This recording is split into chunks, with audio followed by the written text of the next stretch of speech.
Welcome to the deep dive. Today we're exploring a really unique source, Editorial Cartoons AI News. Hmm. If you haven't seen it, just imagine global headlines mixed with sharp satire and, well, these incredibly witty doodles. Yeah, it's quite a blend. Its tagline kind of sums it up perfectly, where world events meet doodles, sarcasm, and a healthy dose of, are we serious right now? That definitely captures the tone. So our mission today is to really unpack these, bite-sized, funny takes on global stuff. Right. We want to see what insights we can actually pull from this, let's say, unconventional news source. It feels like a shortcut to staying informed, but honestly, it keeps it engaging and fun. It's true. And looking at news through that satirical lens, it often does more than just report facts, doesn't it? Oh, so? Well, it can shine a light on the sort of underlying issues or maybe the common public reaction to events. It pushes you to think critically about how information gets presented in the first place. Okay, let's dive right into some global affairs then, because Editorial Cartoons AI News definitely has its own spin. Looking forward to it. First up, Bolivia's high-stakes election, the cartoon they used. It shows two Bolivian politicians fighting over a giant piñata labeled inflation while voters hold empty wallets. Oh, wow. That's direct. And the commentary is just as blunt. Bolivia votes this Sunday, inflation's at a 40-year high, so it's less who will be president and more who can afford lunch. Yeah, that perfectly captures what analysts often call pocketbook voting. Right. It shows how these really immediate economic problems like massive inflation can just completely dominate the political conversation. It makes complex economics incredibly relatable down to a basic human need. It really does simplify it to the core issue for people. Okay, staying international, they also had a sharp take on Zelensky's Washington visit. Ah, yes. What was the visual? The cartoon showed Zelenskyy boarding a plane with European leaders, pushing him on like it's a school bus field trip. Hey, okay. I can picture that. And the commentary was, European leaders formed a coalition ahead of Zelenskyy's Washington visit, basically. We're with you, but you go ask America for lunch money. Oof. That's pointed. It really highlights that tension, doesn't it, between showing solidarity and, well, the practical side of who pays for what. Exactly. It implies there's this sort of unspoken understanding, maybe, about financial responsibility often landing on, the U.S. It makes you question what support really means in practice between nations. It's a very cynical but maybe realistic view of alliances sometimes. Okay, let's switch to something a bit more local but equally quirky. The singing Tehsildar suspended in India. Oh, I saw this one. The cartoon. Yeah, it shows a government officer on his official chair with a karaoke mic singing Bollywood hits while paperwork piles up.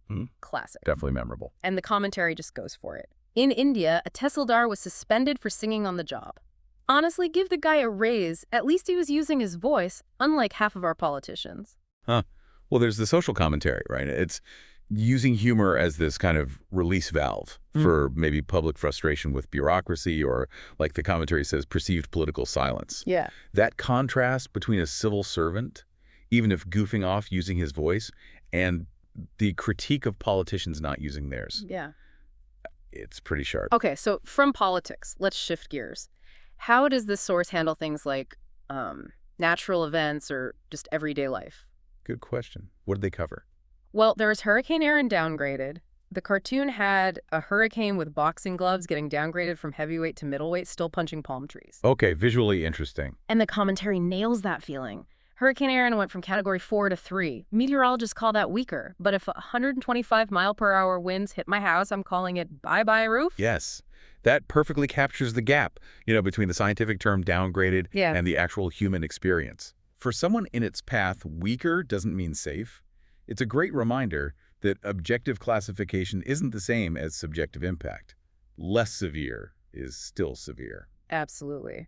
And sticking with weather, they tackled the Central Florida heat wave. Oh boy, how'd they do that? The cartoon was pretty vivid.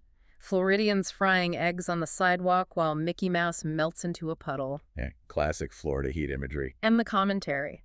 Central Florida is on day 3 of heat advisories. Locals are advised to drink water, stay indoors, and avoid spontaneously combusting. The hyperbole there, the spontaneously combust, it works, right? Yeah, it grabs you. It makes a pretty standard public health warning much more memorable through humor. It kind of cuts through the noise of typical advisories. Okay, let's move into sports, culture, celebrations, areas where editorial cartoons AI news seems to really enjoy finding the humor. Seems like fertile ground for satire. Definitely. First, UFC 319, Khamzat Chimaev wins. The cartoon showed Khamzat flexing while holding Duplessis like a folded lawn chair. Wow. Okay. That's descriptive. And the commentary matched it. At UFC 319, Khamzat Chimaev demolished Dricus Duplessis. Experts called it dominant. I call it, hey, somebody check if Dricus remembers his own name. Yeah, that commentary, while funny, really kind of emphasizes the sheer brutality of the sport, doesn't it? It does. It goes beyond just the technical analysis dominant and gets into the visceral impact, the human consequence of that kind of performance. It really paints a picture. Then, shifting gears within sports, horse racing picks. Okay. The cartoon for this was great. Horses in sunglasses checking betting apps on their phones before the race. Huh. Anthropomorphism at its finest. And the commentary. Today's horse racing picks are out. Honestly, at this point, the horses probably have a DraftKings account, too. That's clever. It's playfully highlighting just how pervasive sports betting has become. You know? Totally. Like, it's so integrated now, it's almost satirizing that maybe even the participants, the horses themselves, are part of this whole betting world. Yeah. Blurs the line between sport and gambling culture. Very true. Okay, moving to culture. The Norwegian International Film Festival. All right, curious about this one. The cartoon. Vikings with popcorn and 3D glasses watching an art film while sobbing dramatically. Oh, that's playing with stereotypes for sure. Vikings and art films. Exactly, and the commentary. Norway's film festival just opened with the Battle of Oslo. You know it's serious cinema when subtitles have subtitles. Subtitles have subtitles. That's a fun poke at the stereotype of serious, perhaps dense art house cinema. Yeah. And maybe a little nod to the perception of Norwegian culture itself, appreciating that deep, maybe somber kind of art. It's a lighthearted take. Definitely. And for something completely different in vibe, the Hoboken and Jersey City Pride Fest. Okay, how do they capture that? The cartoon showed a giant rainbow disco ball hovering over Hoboken with people block party dancing in traffic cones as hats. That sounds vibrant and slightly chaotic. Yeah. Accurate. And the commentary, just perfect. Yeah. Translation, free glitter with every slice of pizza. That's brilliant. It just instantly conveys that celebratory, maybe slightly messy, fun community energy, doesn't it? It really does. That translation distills the whole atmosphere into one quirky, memorable detail. Captures the spirit. Spot on. All right, one last one for this deep dive. Gokulashtami celebrations. Okay, a religious festival. How did they approach it? The cartoon had Lord Krishna holding a clock that says Rahu Kal Nope Time, while worshippers dodge coconuts falling from above. Interesting juxtaposition there. Krishna and Nope Time. And the commentary explains, it's Gokulashtami, but careful Rahu Kal runs from 4:04 to 6:0 p.m. So yes, you can celebrate divine joy, but not during cosmic no-no hours. Yeah, cosmic no-no hours. I like that. It's actually a really neat way to explain a specific cultural element, Rahu Kal, which is traditionally seen as an inauspicious time in Hindu astrology. Yeah, it makes it accessible. Exactly. It uses this contemporary, very relatable, funny language to frame an ancient belief, showing how tradition and modern life kind of intersect, sometimes humorously. So, wow, we've really jumped around, haven't we? From Bolivian inflation to hurricanes, UFC knockouts to singing bureaucrats, pride fests. It's quite the range. It really shows the breadth of what editorial cartoons AI news covers. And I think it lives up to its philosophy.